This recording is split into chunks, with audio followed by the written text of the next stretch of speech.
ایک بھائی نے سوال پوچھا ہے کہ محرم الحرام کے مہینے میں اور خاص کر اس کے پہلے عشرے میں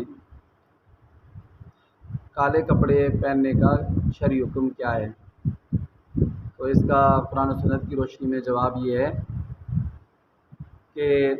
ہمارے پیارے نبی صلی اللہ علیہ وآلہ وسلم نے سفید لباس کو پسند فرمایا ہے،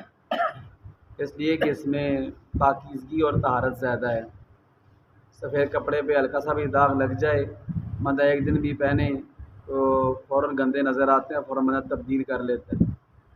کالے کپڑے ہفتہ ہفتہ پہنے پھر بھی نظر نہیں آتی ہے گندگی، تو اس لیے سفید کپڑے میں پاکیزگی زیادہ ہے،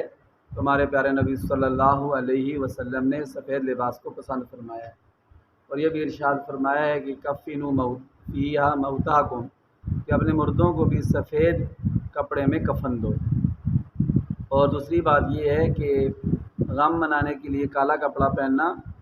یہ نہ حضور صلی اللہ علیہ وسلم سے ثابت ہے، حضور کے دور میں بھی غم آتے رہے ہیں، اور صحابہ کرام سے بھی کوئی ثابت نہیں ہے غم کے موقع پر کالا لباس پہننا، اور اہل بیت سے بھی کوئی ثابت نہیں ہے کہ کسی غم کے موقع پر کالا لباس پہننا۔ اس لیے اہل سنت کے نزدیک غم کے موقع پر کالا لباس پہننا اس کا کوئی شرعی اس کی اجازت نہیں ہے اور کوئی اس کا جواز نہیں ہے۔ اللہ تعالیٰ سے دعا ہے اللہ تعالیٰ عمل کی توفیق عطا